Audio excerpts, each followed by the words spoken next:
Adventurer, welcome to the last draft. What can I get for you? Hi. My name is Tarla. I'm from an isolated druid community in the Verdant Pass, and it's my first time leaving the Heart Peak Wilds. I don't know much of this town, and I was hoping one as knowledgeable as yourself would be able to provide me with information. I'm willing to pay. Information, huh? Well, luckily for you, Tarla, every new patron to my establishment is allowed information for free. Anytime after, and you might need to buy a couple of rounds before I'll give anything up. What do you want to know? I must stay here for a few months to gather allies for a journey.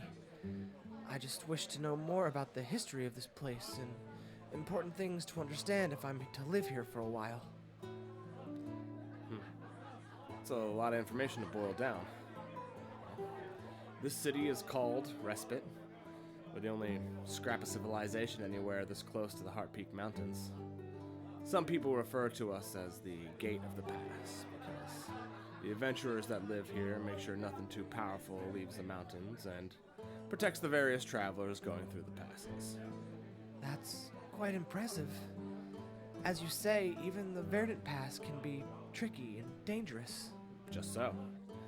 Were it not for this town, I'm assuming that the northern and southern continents, Lucera and Karth, would be completely isolated from each other, except by a long and arduous journey by the sea. What else? Well, there are various factions that have a say in the local politics, the top three being the Adventurers Guild, the Merchants Guild, and the Artisans Guild.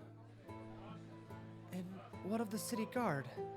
I noticed quite a lot of armed guards at the gates and roaming the streets. The Watch is a faction unto itself. Probably best to avoid them.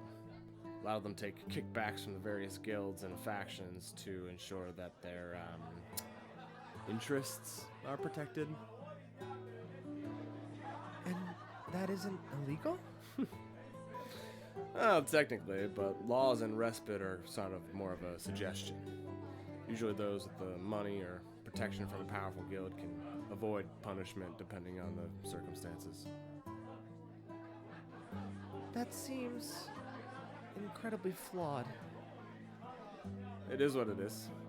That's why we have the Laborers Guild to protect laborers and the People's Guild to protect those who can't work, like the disabled or the elderly. They're not as wealthy as the other guilds, but they have the support of the general populace, which gives them a different kind of power.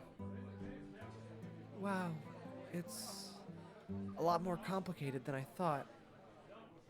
Welcome to society. Even here on the fringes of the wilds, you can't escape politics.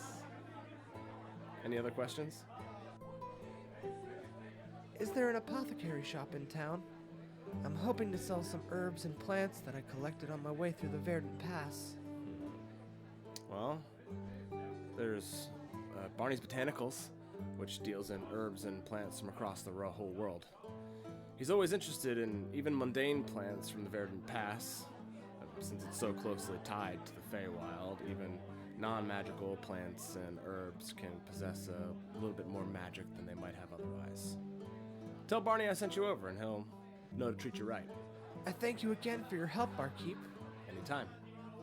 Maybe you can return and we'll be able to talk about growing up at the Verdant Pass. I'm kind of curious.